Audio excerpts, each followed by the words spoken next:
प्रतिदिनं कुर्वन्तु वो मङ्गलम्। सीताचलगिरि नमो नमः, विमलाचलगिरि नमो नमः, शत्रुञ्जयगिरि नमो नमः, वन्दन हो गिरिराजने, वन्दन हो गिरिराजने। नीतिशुरीश्वर नमो नमः, हर्षसुरीश्वर नमो नमः, महेन्द्रसुरीश्वर नमो नमः, वन्दन हो गुरुराजने, वन्दन हो गुरुराजने। मंगलप्रभा सुरी नमो नमः, अरिहंत सिद्ध सुरी नमो नमः, हेमप्रभ सुरीश्वर नमो नमः, वन्दन हो गुरुराजने, वन्दन हो गुरुराजने। हिरण्यप्रभा श्रीजी नमो नमः, पद्मलता श्रीजी नमो नमः, रसिया श्रीजी नमो नमः, वन्दन हो गुरुराजने, वन्दन हो गुरुराजने। अपने को ओंकार बिंदु संयुक्तम नित्यध्यायन्ति योगिना कामदं मोक्षदं सेव ओंकाराय नमो नमः। अज्ञानतिमिरान्धानां ज्ञानञ्जनं शलाकया नेत्रमुन्मीलितमेन तस्मै श्रीगुरवे नमः, तस्मै श्रीगुरवे नमः। मेघ कुमार चरित्र यानी कि अपन लोग लोगस में का श्लोक बोलते ना हो, चंदीसु निम्मलयरा आइश्चेसु अय्यम पयासेरा, सागर वर गंभीरा सिद्धा सिद्धि ममदि संतु। यानी कि ऐसे तीर्थंकर भगवंतों को स्तुति की गई है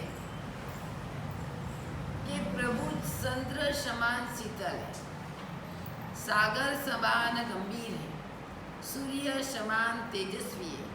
ऐसे प्रभु सिद्धा सिद्धि मम दिसंतु, ऐसे प्रभु मेरे को सिद्धि की प्राप्ति करने वाले। हे प्रभु आप इतने सागर समान गंभीर शीतल, सागर समान गंभीर है, सूर्य समान तेजस्वी है और चंद्र समान शीतल है। ऐसे प्रभु की स्तुति करते करते अरियंत परमात्मा अपने को समझाते हुए कहते हैं कि प्रभु की वाणी इतनी रसमय है कि व्यक्ति वो वाणी जब भी किसी की भी पात्र में जाती है, कोई भी पात्र जो ग्रहण करता है उन वाणी में ग्रहण करने में फर्क है। वाणी एक जैसी है, पात्र सब अलग अलग है। प्रभु की वाणी धीर गंभीर इतनी एक जैसी, सूर्य समान तेजस्वी, चंद्र समान शीतल, सागर समान गंभीर, ऐसी भयंकर प्रभु की ऐसी वाणी है। लेकिन पात्रता हर व्यक्ति की अलग अलग है, इसलिए हर व्यक्ति उसका अर्थ अलग अलग करते हैं। जैसे कि अर्थ करने में भी अर्थ का अनर्थ भी हो सकता है। मैं आपको कुछ भी बोलूं तो आप बोले महाराज साहब ने ही बोला था, लेकिन अर्थ करने में आपको कोई कठिनाई लगी, आपको समझ में नहीं आया और उसका अर्थ आपने बराबर नहीं किया। तो अर्थ अपना बराबर करना, उन अर्थ को नहीं समझ में आए तो गुरुदेव को वापस पूछो, लेकिन अर्थ का अनर्थ मत करो। कई लोग ऐसे हैं कि अर्थ का अनर्थ करते हैं कि गुरुदेव ने कोई बोला कि आप भाई ऐसे नहीं करना, तो कि महाराज साहब ने ही बोला था। उसमें एक पिता और एक पुत्र है। पिता अपने बेटे को रोज कहते हैं कि बेटा तू भूख लगे तब मीठा भोजन खाना, मीठा भोजन खाना, भूख लगे तब मीठा भोजन खाना। पिता रोज पुत्र को शिक्षा देता है। धीरे धीरे पिता का देहांत हो गया। अंत में अपने बेटे को लगा बाप की शिक्षा, पिता की जो भी शिक्षा थी वो मैं ग्रहण करूं, वो क्या है, रोज खाने को बेटा बोला मेरे को मिठाई देना, मीठा भोजन खाना है, मिठाई देना। अभी अर्थ का अनर्थ क्या है, मीठा भोजन खाना, तो आप क्या समझेंगे कि मिठाई खानी, आप भी यही समझेंगे। मैं भी आपको बोलूं कि रोज मीठा भोजन खाना, तो आप क्या बोलेंगे कि हमारे सामने मिठाई खाने का बोला इसलिए मिठाई खाने की। ज़्यादा मिठाई खाने से शरीर बिगड़ जाता है, शरीर में कई प्रकार की बीमारियां लग जाती है। हर वस्तु हर निमित्त चाहिए। वो बेटा क्या करे, रोज रोज बोला मिठाई नहीं हो तो बाजार में से लेके आओ, लेकिन मिठाई खानी है, पिता की आज्ञा है, अंतिम शिक्षा है, पिता की अंतिम शिक्षा मेरे को शिरोधार्य करनी है। कई दिन हुए वो तो दुबला पतला बन गया। अरे ज़्यादा मिठाई शरीर में अच्छी थोड़ी रहेगी, मिठाई भी एक पीस चाहिए। आप इतनी खाएंगे मिठाई तो फिर शरीर नहीं बिगड़ेगा तो क्या होगा। हर वस्तु, चाहे परमात्मा हो चाहे डॉक्टर हो, डॉक्टर भी कहते हैं हर वस्तु वापरो लेकिन लिमिट से, ज़्यादा नहीं। तो अपने जैन शास्त्र में भी लिखा है उणोदरी तप करो, ज़्यादा नहीं वापरना। डॉक्टर और साइंस और जैन शास्त्र में कोई, जैन साइंस और वो साइंस में कोई फर्क नहीं है। वो बोलेंगे ज़्यादा नहीं खाना, लिमिट से खाना। ज़्यादा खाने से अपना पेट बिगड़ जाएगा, आप बीमार पड़ जाएंगे। और जैन शास्त्र भी क्या बताता है, ज़्यादा नहीं खाना पेट भर के, उणोदरी तप करना, कम खाना तो आपका तप कहलाएगा, उसमें आपको लाभ मिलेगा। तो फिर डॉक्टर और कहने में थोड़ा फर्क है, लेकिन है वो की वो बात। अभी बेटा रोज मिठाई खाता है, रोज मिठाई खाता है, मिठाई खाते खाते कई दिन चले गए, बेटा इतना दुबला पतला बन गया। एक बार उनके पिता का दोस्त वडील गुजर गए, वो दोस्त आया, अरे भैया पिता की इतनी चिंता लगी, तेरे को इतना दुबला पतला बन गया तू। अरे क्या करे बापूजी, मेरे पिता बोल के गए बेटा तू मीठा भोजन खाना, मैं रोज मिठाई खाता हूँ फिर भी दुबला पतला बनता हूँ, क्या करूँ। तो बोले बेटा तेरे पिताजी ने जो भी बोला वो सही बोला है, लेकिन तूने उसका गलत उपाय किया। पिताजी ने बोला बेटा तेरे को जब भी भूख लगे, अपन लोग बार बार खाते, अभी खाया नाश्ता किया, थोड़ी देर हुई और खाया, थोड़ी देर हुई और खाया, थोड़ी देर हुई और खाया, बार बार चलते फिरते 10 बार 5 बार जितनी भी इच्छा है उतने बार आप खाते रहते हो। रात तक 11-12 बजे तक नहीं सोए तब तक खाते रहते हो। शास्त्र में लिखा है भूख लगे तब खाओ, तो वो मीठा भोजन है। जब भी आपको भूख लगेगी, कड़ी भूख, आप इतना फास्ट खाएंगे, इतनी खाने की भूख लगी है, जो लुखी रोटी होगी तो भी आपको क्या लगेगी, वो मीठी लगेगी। तो तेरे पिताजी ने बोला था तेरे को जब भी भूख लगे तब खाना, भूख के बिना तू मत खाना, लेकिन तूने इसका अर्थ उल्टा किया। अरे प्रभु की वाणी भी एक ऐसी है, हर पात्र के हृदय में पहुंचती है। हर पात्र के हृदय में, एक पात्र के हृदय में वो एक पात्र अपनी इच्छा अनुसार उसको ग्रहण करते हैं, लेकिन ग्रहण करने में भी कुछ फर्क होता है। जैसे कि इसके पिता ने जो भी शिक्षा दी तो बेटे ने गलत ग्रहण की, तो उसके शरीर में उसकी बीमारी लग गई और वो बीमार पड़ गया, दुबला पतला बढ़ गया। तो अपने को भी अर्थ जानना कि अर्थ चीज क्या होती है, एक शब्दों का जो अर्थ बराबर जान के अपने हृदय में वो ग्रहण करना। जब तक अपने को वो अर्थ मालूम नहीं, उसका विस्तार मालूम नहीं है, वो मालूम नहीं पड़ रहा है, तब गुरुदेव को बार बार पूछो, वो अर्थ इतना हृदय में फिट करो कि आपका कभी नहीं जाएगा। बाद में आप करने लग जाएंगे तो आपको फायदा होगा। इससे जब धारिणी रानी को भी दोहला उत्पन्न हुआ, अभी वही धारिणी रानी मेघ कुमार की माता, मेघ कुमार अभी गर्भ में अवतरण हो चुका है, 3 महीना हुआ है, उनको दोहला उत्पन्न हुआ है। दोहला ऐसा उत्पन्न हुआ कि कौन कर सकेगा। बड़ी चिंता में खाती नहीं है, पीती नहीं है, इतनी दुबली पतली बन गई, श्रृंगार नहीं करती, स्नान नहीं करती, चिंता में पड़ी रहती है, सोती, नींद नहीं आती, बैठ भी नहीं सकती, उठ भी नहीं सकती, इतनी चिंता हो रही है धारिणी माता को। अभी मैं क्या करूं, कहाँ जाऊं, मेरा दोहला कौन पूर्ण करेगा। सैनिक महाराजा के उधर गई, चलते चलते, पतिदेव स्वामीनाथ मैं क्या करूं, कौन पूरा करेगा मेरा दोहला।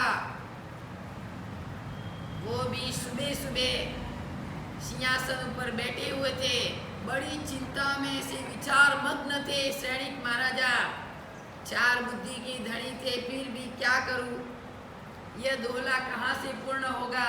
अभी कोई बारिश की सीजन नहीं है, पंचवर्णीय बादल बनाना, मेघ गर्जना करनी, झरना का आवाज लाना, लीली हरियाली सम बादल, हरियाली सम ऐसी धरती करनी, और हाथी के अंबाड़ी के ऊपर बैठना, सतुरंगी सेना के साथ जाना, दान देते देते हाथी के अंबाड़ी ऊपर धारिणी माता को बैठाना, सैनिक महाराजों को नीचे चलना, कैसा अन्याय है।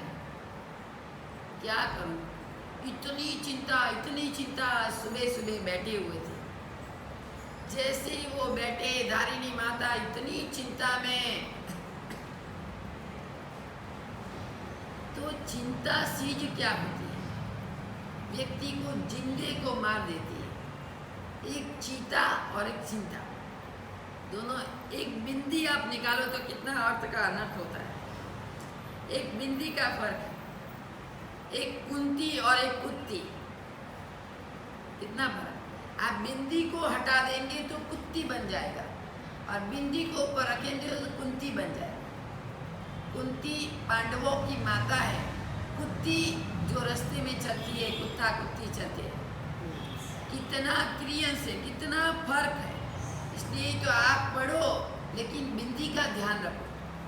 एक बिंदी में तो अर्थ का अनर्थ कहाँ तक पहुँच जाता है।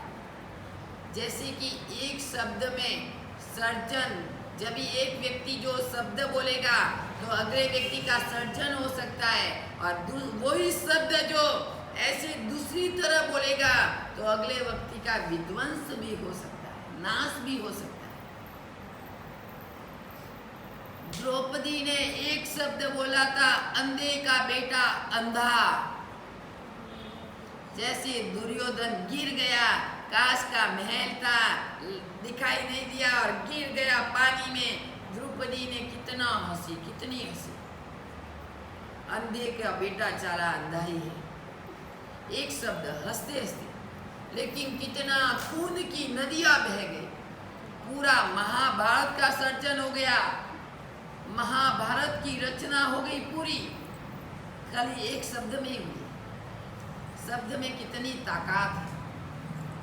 इसलिए तो कि लाख बार तोलो, मापो और बाद में होठ को खोलो, लाख बार विचारो अंदर आत्मा में, बाद में आप होठ को खोलो। बोलने के समय लाख बार विचारना, मैं क्या बोल रही हूँ, कैसी बोल रही हूँ, किसको बोल रही हूँ।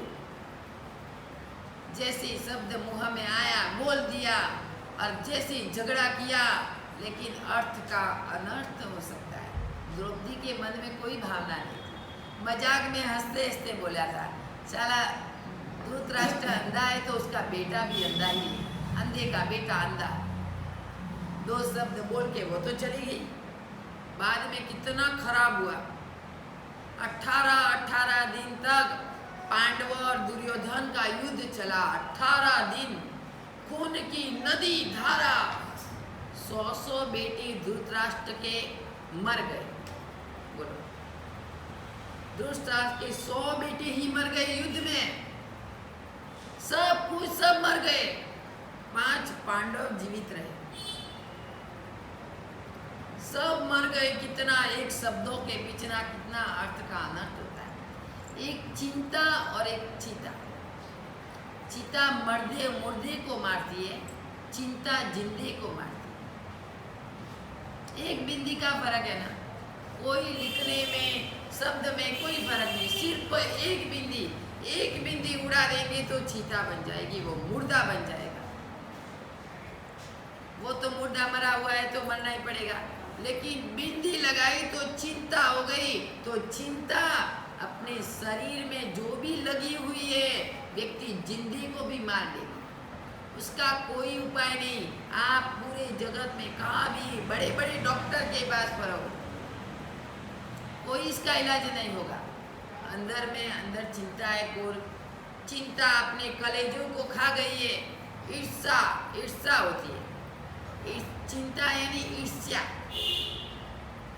ईर्ष्या व्यक्ति को जलाती है, खुद ही जलते हैं और दूसरों को भी जलाते हैं।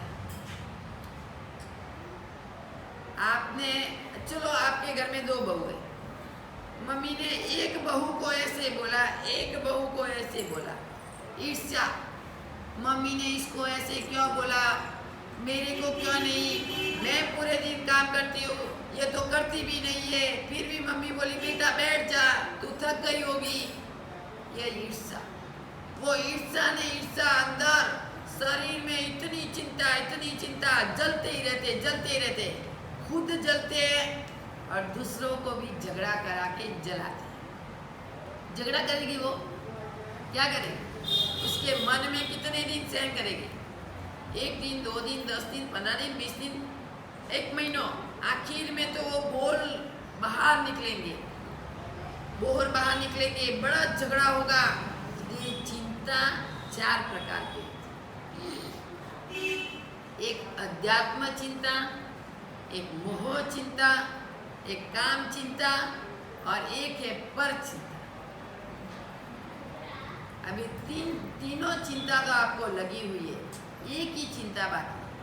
शास्त्र में बोला है चिंता करो,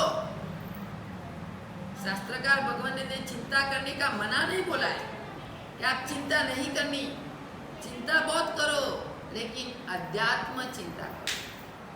मैंने मनुष्य लोक में जन्म लिया है, कुछ आराधना नहीं करते हैं, कुछ नहीं करते, पूरे दिन खा पी के मस्त रहते हैं, बोलना चालना, झगड़ा करना, तूफान करना, चलना फिरना, किसी के साथ वो करना, बस वही मैं कर रहा हूँ। क्या होगा, मेरा जीवन कैसे पूरा हो जाएगा, कौन सी गति होगी, रात में दिन उनको चिंता हो रही है, अध्यात्म चिंता, आत्मा की चिंता हो रही है। क्या हाल होगा मेरा बुरा, अभी तो मेरे को सुख मिल रहा है, लेकिन मेरा बहुत बुरा हाल होगा, मेरी गति कहाँ होगी, इधर से ज़्यादा तो मेरे को ज़्यादा दुख प्राप्त होगा। ऐसी अध्यात्म चिंता आप रोज करो। चिंता का प्रभु ने मना नहीं बोला है, शास्त्र में भी जो भी जिसने रचना की है उन्होंने भी मना नहीं बोला है। चिंता रोज करो, लेकिन ऐसी चिंता, मोह चिंता यानी कि परिवार की चिंता, स्वजन की चिंता, कुटुंब की चिंता, धन की चिंता, दौलत की चिंता, घर की चिंता, वो मोह चिंता। उसके ऊपर आपको मोह है, घर में क्या होगा, अरे मोह है, परिवार बचाया है, कोई बात नहीं, आप उसकी सेवा करो, वो करो, वो करो। चिंता करने से आपका शरीर जल जाएगा, आपका जीवन त्रास हो जाएगा, जीवन पूरा हो जाएगा। आप क्या करेंगे, जो जिस व्यक्ति की हैबिट, जिस व्यक्ति की आदत जो रहेगी वो ही होने वाली। आप चाहे सिर कूट कूट के मर जाओ तो भी अगला व्यक्ति की आदत नहीं सुधरेगी। जब तक उनको ठोकर नहीं लगेगी तब तक वो व्यक्ति सुधरने वाला नहीं। चाहे आप कितना ही बोलो उनके सामने, आप कितना ही समझाओ, नहीं समझेगा। आखिर में उन व्यक्ति को खुद को ही ठोकर लगेगी, तभी वो व्यक्ति सुधरेगा। कि अभी मेरे को ठोकर लग गई है तो वो पीछे हट जाए। जब भी आपको ठोकर लगती है तो आप क्या करते, खड़े रह जाते। इधर से जाते हो, नहीं नहीं पत्थर है, बहुत ठोकर लगेगी, इधर से मार्ग भी बदल देते हो आप, क्योंकि आपको ठोकर लगी है। जब तक आपके हृदय में, आपके जीवन में ठोकर नहीं लगेगी तब तक आप पीछे नहीं हटेंगे। रोज रात्रि भोजन करेंगे, रोज कंदमूल खाएंगे, रोज अभक्ष खाएंगे, सब कुछ खाएंगे, लेकिन जब तक आपको कुछ नहीं हुआ, पुण्य प्रबल है, तब तक आपको कोई चिंता नहीं। और वो पुण्य क्लास हो गया, जब आपको कोई बीमारी लग गई, आपको कुछ भी हो गया, तो आप पीछे हटे। इससे तो भैया पहले से ही जो आपने चिंता की होती आध्यात्मिक चिंता, तो आपको कुछ तकलीफ नहीं होती। तीसरे नंबर में काम चिंता, यानी कि विषय वासनाओं को प्राप्त करने की चिंता, बस रात और दिन वो ही चिंता। विषय वासना यानी खाने का, पीने का, हर प्रकार का विषय। कोई खाने की किसी को इच्छा होती है, किसी को कुछ प्राप्त करने की इच्छा होती है। 23 प्रकार के विषय है, शब्द से, रूप से, गंध से, स्पर्श से, ऐसे 23 प्रकार का विषय है। आप अर्थ नहीं किया होगा, अपने आपको कैसे मालूम होगा? 9 तत्व के अर्थ में आते 23 प्रकार के विषय। जैसे कि देवलोक में विषय वासना पूर्ण होती है। किसी को इच्छा हुई, मेरे को लाडवा खाना है, वो खाना है, उड़कार आ गया, बस पेट भर गया। कोई खाना पीना नहीं होता है देवलोक में, आप इधर ही खा सकते हो। इसलिए तो आप बोले नरक में क्या मजा है, देवलोक में क्या मजा है, सब मिला है इधर ही। नरक में जो पिज्जा, बेल, पानी पूरी, जो भी अभक्ष वस्तु है, मेरे को खाने को मिले तो मैं अभी जाऊं। कहाँ भी कुछ नहीं। इसलिए तो आप इधर खा के अपनी गति का बंद कर रहे हो। कौन सी गति में जाना है उनका खुद रिजर्वेशन कर रहे हो, अपने खुद का ही। आपको जहाँ भी जाना है, कहाँ जाना है, तो आप पहले महीने 2 महीने पहले रिजर्वेशन कराते हो ना। तो अभी तो भवो भव की यात्रा के लिए जाने के लिए आपने खुद ने ही रिजर्वेशन करवा दिया है कि मेरे को कहाँ जाना। पढ़े लिखे नहीं है कोई बात नहीं, व्यवहारिक नॉलेज है, लेकिन धार्मिक आध्यात्मिक नॉलेज आपको नहीं है, बराबर है। लेकिन आध्यात्मिक नॉलेज भी अपने आप प्राप्त आप करो कि मैं मर के कहाँ जाऊंगा। मेरी जो भी पात्रता, योग्यता, मेरा जो भी विचार कैसा है, मलिन विचार, शुभ विचार है, अशुभ विचार है, योग्यता कैसी है, पात्रता कैसी है, उसके ऊपर आप एकांत में बैठ के विचार करो। मैं मर के कहाँ जाऊंगा, त्रियंश गति में, नरक गति में, देवलोक में या मोक्ष में। मोक्ष तो अभी बंद है, इधर से 3 गति है, या मनुष्य लोक में वापस कहाँ मैं जाऊंगा, वो विचार आपको ही करना है। हमारे को बताने की कोई जरूरत नहीं। जो आपकी आदत होगी, जो भी आपका विचार होगा, उसके ऊपर आप बोल उठेंगे, गुरुदेव मैं नरक में जाऊंगा। जो कपट क्रिया है, माया कपट है, तो आप त्रियंश में जाने वाले हैं। जो भी क्रूर भावना है, जिसको क्रोध ज्यादा है, तामसी प्रकृति है, तो आप नरक में जाएंगे। जिसको सरलता का भाव है, वो आप मनुष्य लोक में। देवलोक में तो सुख है, बस कोई वृत्ति नहीं, कोई पचकाण नहीं, कुछ नहीं। अपन लोगों की रात और दिन इच्छा क्या होती है, मैं देवलोक में जाऊं, सुख साहिबी प्राप्त करूं। अरे सुख तो इतना मिला, देवलोक से ज्यादा भी सुख मनुष्य लोक में है। मनुष्य लोक में तो ऐसा नहीं कि त्रियंश में, उन देवलोक में भी 6 महीने पहले उनकी मृत्यु का उनको मालूम पड़ता है। 6 महीने पहले फूलों की माला मुरझा जाती है, मुरझाने लगती है। अभी इन सुख में से छोड़ के हमारे को जाना पड़ेगा। इतना इतना व्याकुल जो देव होता है, मर के सीधा वनस्पति गाय, सीधा मर के वनस्पति गाय में, फूलों में। इतनी जैसी मन की भावना होती है, वैसे ही अपने को कर्म की गति होती है। बाद में पर चिंता, 4 प्रकार की चिंता।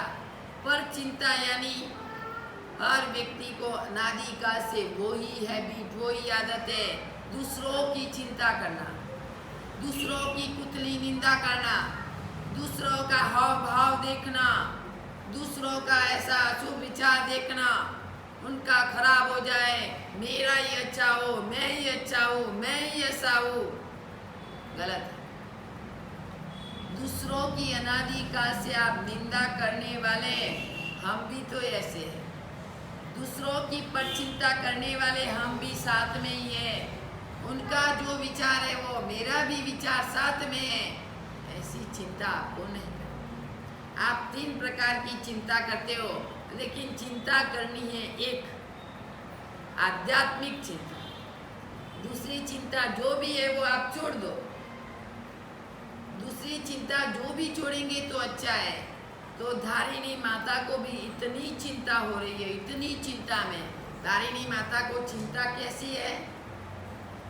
कौन सी चिंता? 4 प्रकार में से कौन सी चिंता है? बोलो। मोह चिंता। 4 प्रकार में से कौन सी चिंता? मोह की चिंता। मेरे को 2 लाख उत्पन्न हुआ है, बेटा गर्भ में अवतरण हो चुका है, अब मेरा 2 लाख कौन पूर्ण करेगा? इससे बेटी की मोह के ऊपर ये मोह जब तक जन्म नहीं हुआ तब से मोहिनीय कर्म चालू हो गया। मोहिनीय कर्म इतना भयंकर है, चित्तर कोड़ा कोड़ी स्थिति है उसकी। इतना भयंकर मोहनीय कर्म, वही अपने को नरक में लेके जाता है। सब 8 कर्म में उत्कृष्ट स्थिति है तो मोहिनीय कर्म इतना खराब में खराब। अंत समय तक मोहिनीय कर्म हर व्यक्ति के आत्मा में रहता है। उन आत्मा में से अंत समय में भी मोहिनीय कर्म को छोड़ना पड़ेगा।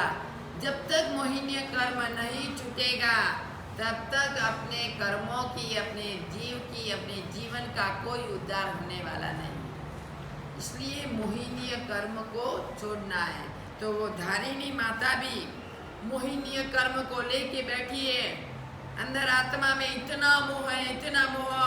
अभी क्या करे, इतनी चिंता में इतनी बैठी हुई है। सैनिक महाराजा भी चिंता में। तभी सुबह से अभय कुमार वंदन करने के लिए आया। वंदन यानी चरण रज, बराबर? प्रणाम, आप बोलते ना प्रणाम, यानी कि पाए को छूना यानी प्रणाम। चरण रज को प्राप्त करने के लिए आया। चरण की रज उसके मस्तक पे चढ़ानी है। अपनी माता पिता को प्रणाम करते आप कैसे करते हो? चरण रज लेके अपने मस्तक में चढ़ानी, कि उनके चरणों की रज मेरे मस्तक तक पहुंच जाए। जो भी उसके कभी भी वाइब्रेशन है तो चरण में है। पूरे शरीर में से वाइब्रेशन कहाँ से भी नहीं निकलेगा, चरण में से निकलेगा। प्रभु महावीर, चाहे कोई भी प्रभु, तीर्थंकर जब मेरू गिरी ऊपर अभिषेक करने के लिए जाते तो एक अंगूठा हिलाया तो पूरा मेरू पर्वत कंपायमान, प्रतिष्ठा होती है। तब मेरू पर्वत ऊपर लेके जाते हैं प्रभु का अभिषेक करने के लिए।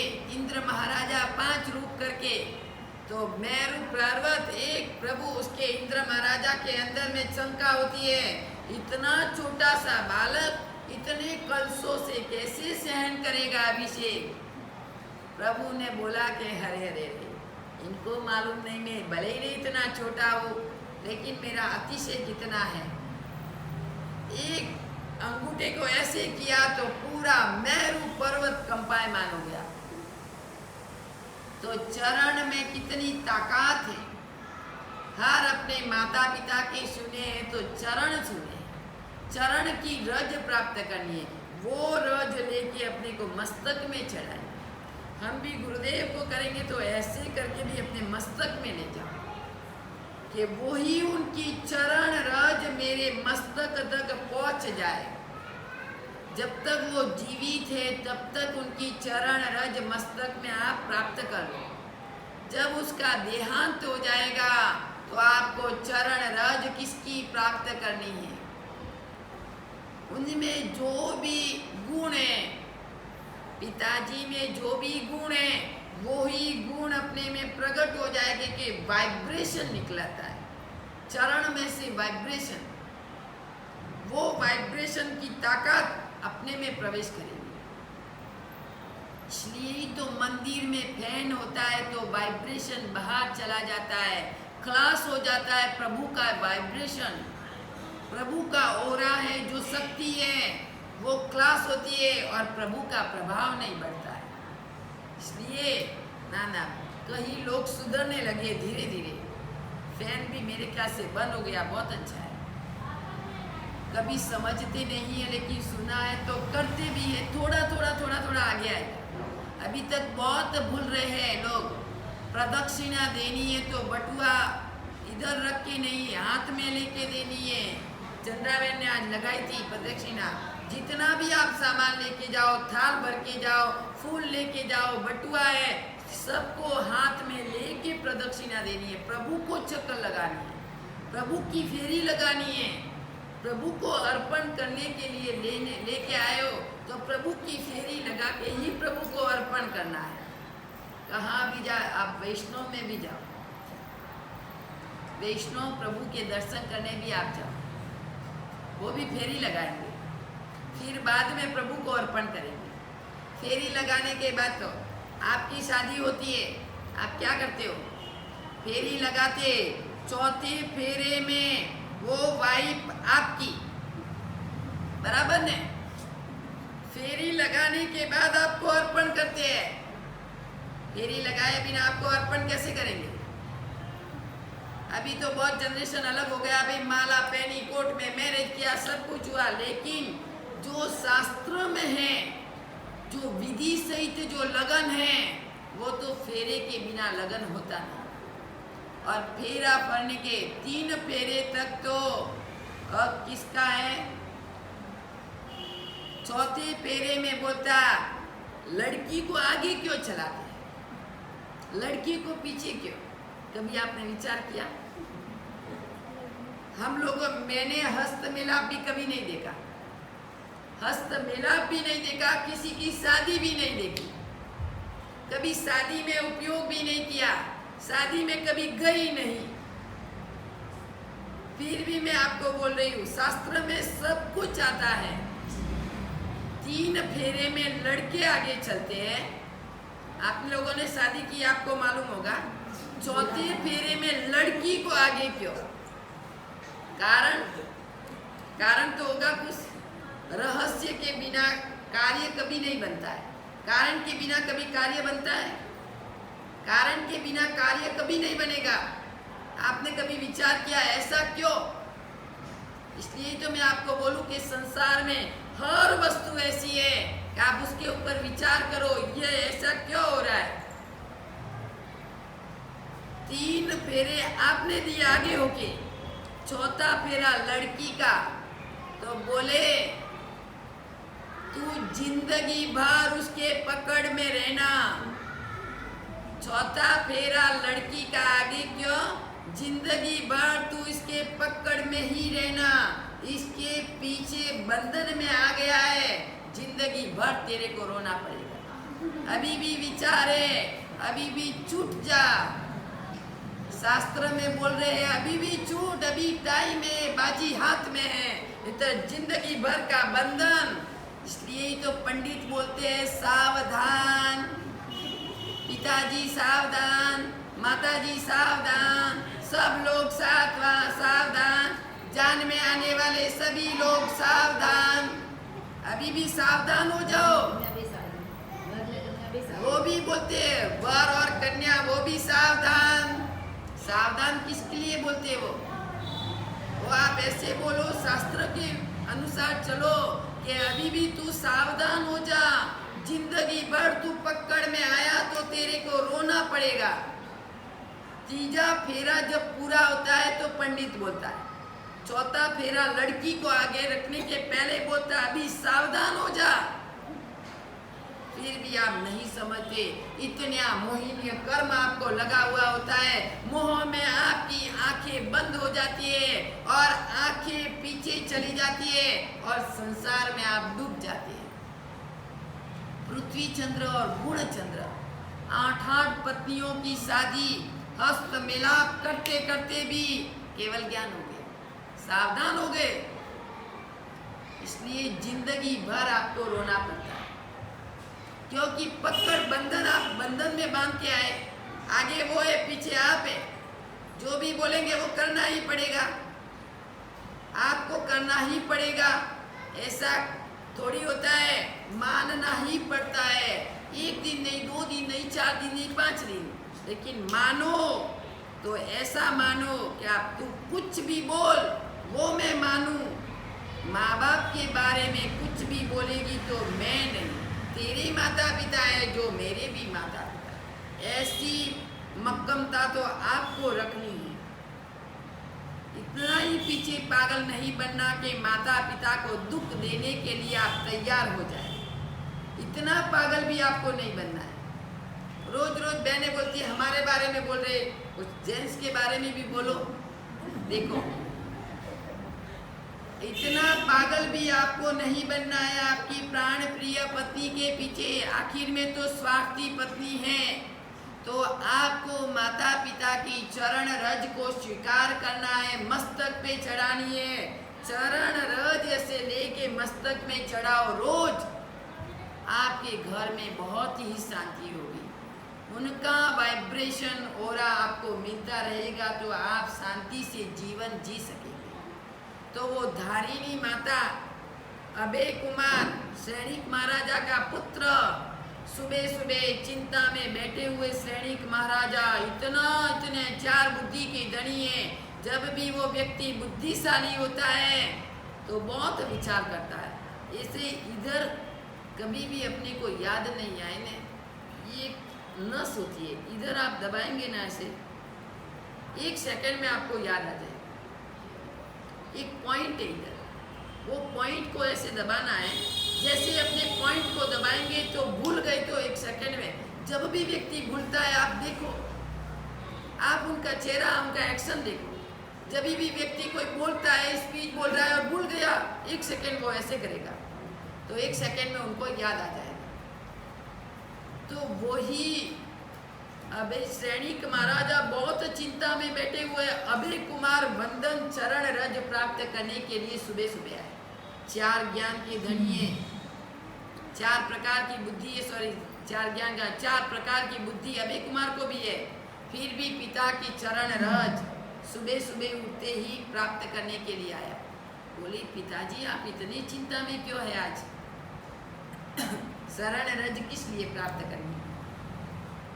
प्रश्न, आप जवाब तो दो।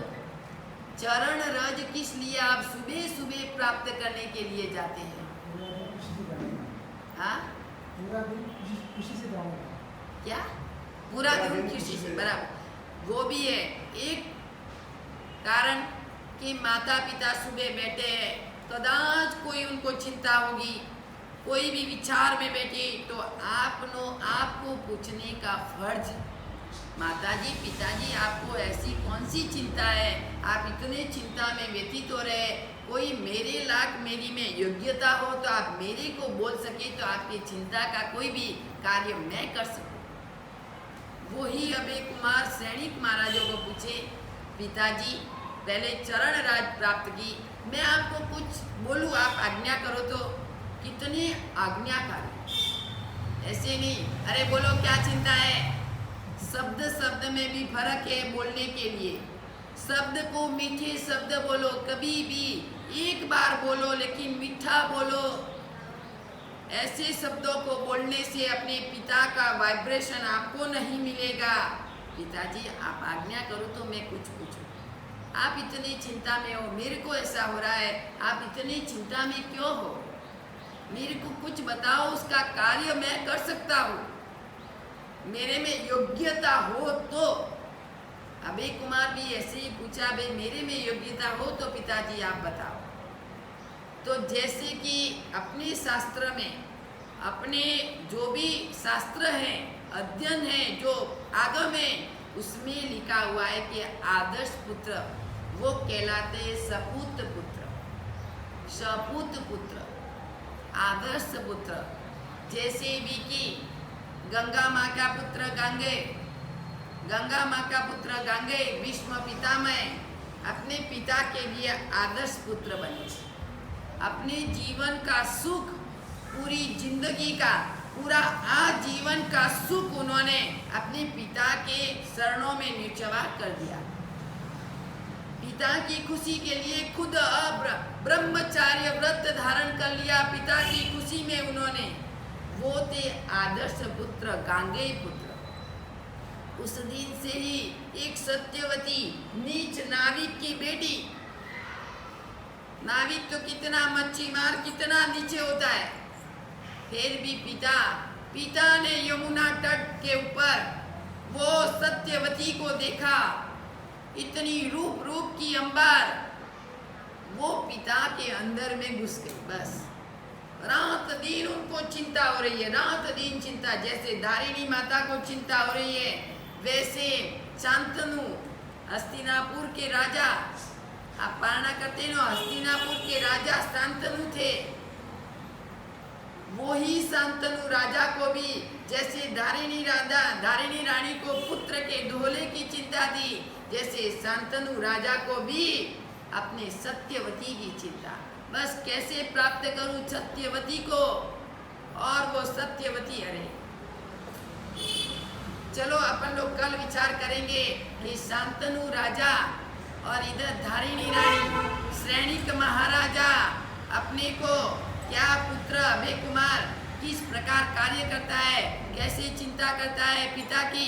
इस साइड शांतनु राजा कैसे अपने चिंता करता है, और गांगे पुत्र अपने पिता की खुशी में अपने पिता का कार्य किस प्रकार करता है, वो अपन लोग भाव अवसर के ऊपर विचार करेंगे। अभी अपने को ओ में कराओ 10 मिनट और सूत्र टाइम ही नहीं भरे। अलवेज करो पूरा मैं मान ना वो बते बाकी रहे बासी रहे। એટલે अपने को आध्यात्मिक उत्थान, यानी कि आध्यात्मिक अंदर से अपने को विचारों को प्राप्त करना है। जैसे कि जन्म है, मृत्यु है, बीच में क्या है, जीवन। एक छोटा सा जीवन, जन्म हर व्यक्ति को मिला, मृत्यु हर व्यक्ति की निश्चित है, लेकिन जीवन जो मिला है, बीच वाली जिंदगी में, बीच वाले जीवन में क्या करना है, वो अपने को विचार करना। सब सर्टिफिकेट आपको मिल सकते हैं, लेकिन दो वस्तु की सर्टिफिकेट आपको नक्की नहीं है। कौन सा? किसका? जन्म और मृत्यु का। जन्म कभी भी हो सकता है, मृत्यु कभी भी हो सकती है, लेकिन जीवन का घड़तर करने के लिए आपको विचार करना है कि मेरे को जीवन का घड़तर कैसे करना है। जीवन शब्द 3 शब्दों से बना हुआ ये छोटा सा जीवन आपको मिला है, लेकिन उन जीवन को ही आप, बीच वाला जीवन है, उसमें आप खेलते हो, कूदते हो, धमाल मस्ती करते हो, कुछ भी विचार करते हो, गलत विचार करते हो, गलत मार्ग में जाते हो, वो जीवन में ही आपका खराब होता है। मृत्यु तो निश्चित तारीख लिखा के आए, डेट और बर्थडे तो आपकी लिखी हुई है कि भाई जन्म कौन सी तारीख को होने वाला है, उस तारीख को ही होगा। मृत्यु कौन सी तारीख को है, शायद मृत्यु के लिए आपने किसी को बोला, आपको बोला आपको कोई बिल्ली से मृत्यु होने वाली है, आप पूरे गांव में से बिल्ली, बहुत बिल्लियाँ है, रोज जाते सामने बिल्ली ही दिखाई देती है, बिल्ली से आपकी मृत्यु है, किसी ने ज्योतिष ने बोला, आप क्या करेंगे, सब गांव वाले की बिल्ली जो भी है वो बाहर निकाल देंगे, एक भी बिल्ली नहीं रखेंगे, फिर भी बिल्ली से ही आपकी मृत्यु, तो क्या करेंगे? बिल्ली से होने वाली है, एक भी बिल्ली गांव में नहीं है, फिर भी मृत्यु बिल्ली से होगी। बिल्ली के आकार वाला कोई होगा, वो भी आपके ऊपर गिर के आपकी मृत्यु हो जाए, क्योंकि जो भी लिखा है वो सही होने वाला है। किसी ने बोला नाग से आपकी मृत्यु है, आप नाग से छुटकारा पाके कहीं देश में, दूसरे देश में चले जाएंगे, फिर भी सूटकेस में आके भी आपको नाग रूप में आगे कोई भी आपको डंक मार देगा। जो भी मृत्यु निश्चित लिखी हुई है, वो मृत्यु तो आपकी होने वाली है। और होके ही रहेगी। साहब कितना भी आप उपाय करो, कितना भी उपाय करेंगे तो भी वो मेट होने वाले नहीं। इसलिए तो अपने को बाबले रे बिल्ली जीवन को बदलना है। जीवन को जितना भी बदलेंगे उतना अपने को फायदा है।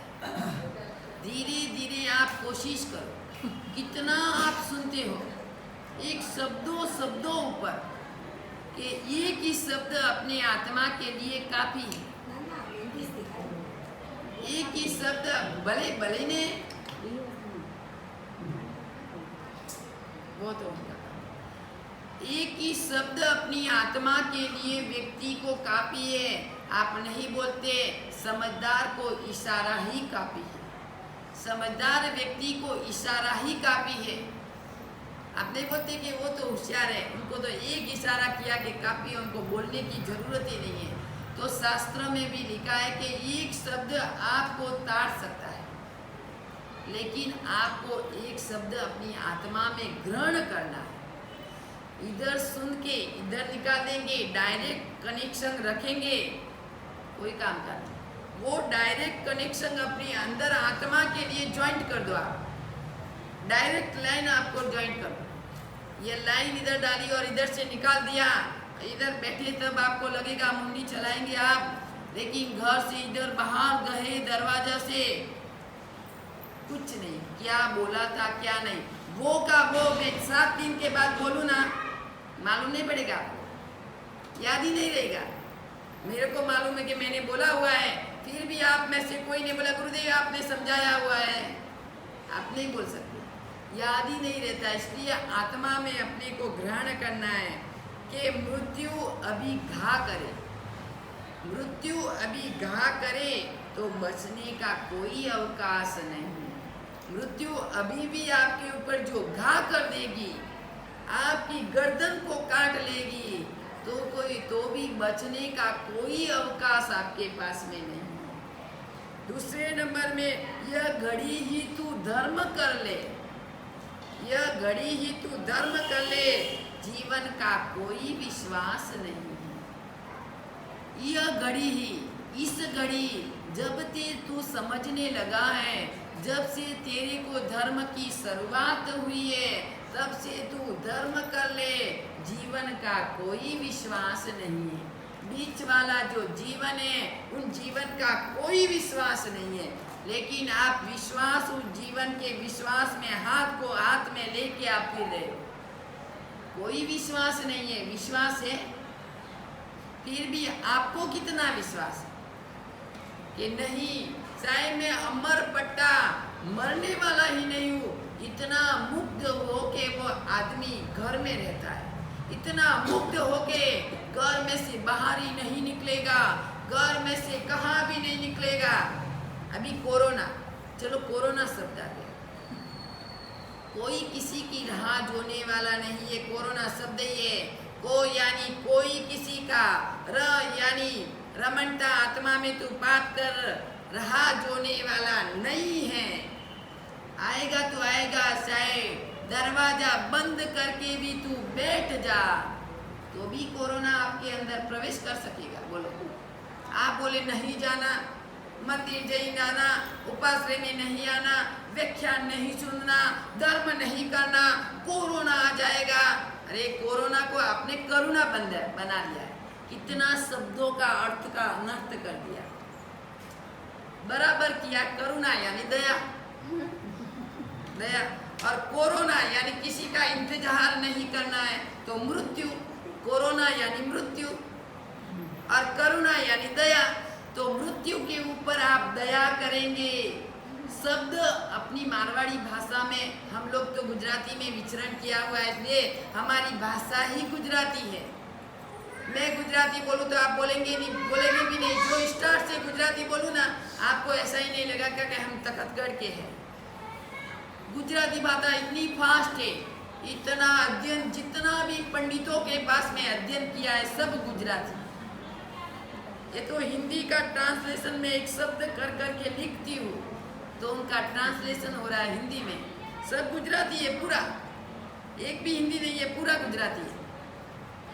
तो कोरोना का बहनों ने करुणा कर लिया है। करुणा आया, करुणा आया। उनको लगेगा अरे करुणा करो भाई, दया करो, दया करो, अभी तो छोड़ दो हमारे को। ये कोरोना ऐसे किसी का इंतजार करने वाला नहीं है। किसी को भी बंद रूम में, बंद कोठरी में, गुबू गर्भ में भी आप बैठेंगे तो भी कोरोना आपको आ जाएगा। जो आपको लिकाई है और आप बिंदास से बाहर फिरेंगे तो भी कोरोना नहीं आएगा।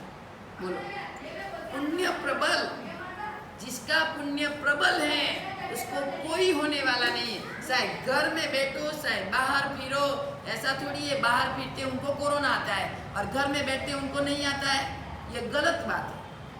तो अच्छा हुआ बहनों ने कोरोना का करुणा कर लिया है। तो वो बोले अभी कोरोना को बोल रहे कि भाई अभी तो आप दया करो हमारे ऊपर, ये कोरोना आप भाग जाओ अभी और दया करके हमारे पास में रह जाओ। रोज बोलती है बहने, हाँ करुणा आया, उनको करुणा आया, उनको करुणा आया। मेरे को रोज होता है, मैं एक बार तो समझाओ कि अच्छा हुआ आपने करुणा नाम रख दिया। कोरोना का करुणा हो गया तो दया पात्र बन गया, तो अभी उनको भी दया आएगी तो धीरे धीरे वो भी खत्म हो जाएगा। वो भी धीरे धीरे अभी 1 महीने के 15-20 दिन में, 1 महीने में खत्म हो जाएगा। उसके ऊपर आपको कोई चिंता करने की जरूरत नहीं है। तो अपने जीवन का ध्यान रखना है। सोते सोते अंधकार में देखना, सोते सोते अंधकार में देखना, मृत्यु नहीं आ जाए। सोते सोते आप अंधकार में देखेंगे कि कहीं मृत्यु नहीं आ जाए। अभी भी तू निकल जा, अभी भी बाजी तेरे हाथ में है। तू सुधर जा, तू जीवित बन जा, तू इनमें से निकल जा, तेरे जीवन का प्रकाश कर ले। फिर भी व्यक्ति नहीं सुधरता। इसलिए तो मैंने बोला आज कि पकड़ में आ गए संसार में, कितना सावधान किया फिर भी संसार में गिर गया। तो गिर गई तो गिर गए, अभी तो बाहर निकलो इसमें से। धीरे धीरे धीरे धीरे जो बाहर निकलेंगे तो ही आपको फायदा है, इतना आपको फायदा नहीं है। लास्ट में मन ही मन में रह जाएगी कि मृत्यु कभी भी आ सकती है। जो भी जीवन में कुछ भी करना है तो मन में ही मन में रह जाएगा। बाजी हाथ में से चली जाएगी, बाद में बोलेंगे मेरे को करना था, लेकिन क्या करेंगे? मृत्यु आ गई, बाजी चली गई, टाइम चली गई, समय चला गया। अभी आप करना चाहेंगे तो क्या करेंगे? आपकी मृत्यु ही पूरी हो गई। इसलिए मन में ही मन में आप सुधर जाओ और जो भी करना है वो अभी कर लो। मृत्यु कभी भी आ सकती है। तो इन 3 शब्दों के ऊपर कल अपन लोग भाव अवसर के ऊपर ज़्यादा और विचार करेंगे। अभी व्याख्यान पूरा अधूरा है क्योंकि 5-10 मिनट ही मैंने बोला है। तो इन व्याख्यान के बारे में अपन लोग भाव अवसर के ऊपर 5 मिनट में और कल से विचार करेंगे। अभी 5 मिनट अपने को ध्यान रखना है। सभी भले ने रहने दो। आप भी जो आपको पद्मासन में बैठ सके तो आप पद्मासन में बैठो। पद्मासन में नहीं बैठ सकते आप बैठ सकते हो। बहने को नहीं बैठा जाता लेकिन जेंट्स लोग तो बैठ सकते। पद्मासन में नहीं बैठ सके तो अर्ध पद्मासन में बैठो। अर्ध पद्मासन में भी नहीं बैठ सको तो ऐसे ही पलाटी वाक्य बहनों, यह अंगुली आप ऐसे करो। आपके शरीर में जितना मैं बोलूँ वो सुनो। आपके शरीर में जितना भी गैस है, आपके शरीर में जितनी भी श्वास लेने में तकलीफ है, आपका शरीर फूल गया है, आपके शरीर में ज़्यादा बहुत तकलीफ हो रही है, तो आप पहले नंबर में ऐसे हाथ करो। फिर धीरे धीरे ये अंगुली ऐसे करो, अंगूठे के नीचे धीरे धीरे अंगूठा इसके ऊपर दबा दो। दबाया, फिर आप ओम का उच्चारण करो। जैसे आपका ओम शब्द जो टूट जाए तो फिर दोबारा ओम करो। जितनी बार टूटे उतनी बार आप करते ही रहो। जैसे ओम का उच्चारण धीरे धीरे आपकी श्वास क्रिया है वो धीरे धीरे श्वास क्रिया बढ़ती जाएगी। आज आपका टूट रहा है तो कल आपको अच्छा होगा और कल से परसों ज़्यादा अच्छा। चार जितना आप करोगे 5 मिनट तक अपने को करना है।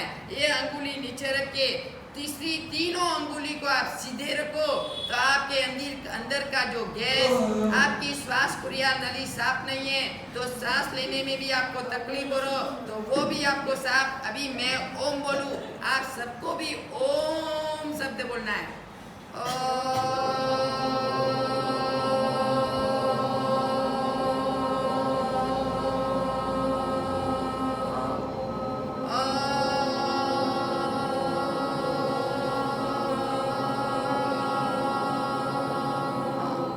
धीरे धीरे ओम का उच्चारण ज्यादा बढ़ाओ आप। म का उच्चारण आएगा, ओम शब्द निकल जाएगा, बाद में म का उच्चारण अंतिम तक आपको रहेगा।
बहुत बढ़िया।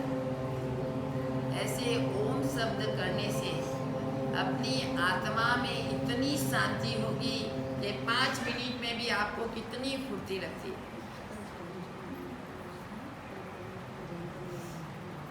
पंच परमेष्ठी का 24 तीर्थंकर को वास है ओम में। 24 तीर्थंकरों को भी स्तुति होगी और 24 तीर्थंकर भगवान का भी नमस्कार होगा ओम में। पहले ओम शब्द का उच्चारण अपने को यह सूचक करता है कि आत्मा में रहे हुए जितने भी 5 मिनट में कितनी शांति होती है। एकदम शरीर कितना फ्रेश, एकदम खुला हुआ, बराबर कितना अच्छा लगता है अपने को। तो सुबह उठ के भी आप रोज, हम लोग तो इधर 5 मिनट तो आपको करवाएंगे, रोज सुबह उठ के भी 5 मिनट अवश्य में आप करो तो आपको जीवन में भी शांति होगी और शांति से जितने भी जो खराबी है अपने अंतर आत्मा में, श्वास क्रिया में जो तकलीफ हो रही है वो श्वास क्रिया भी अपनी अच्छी है।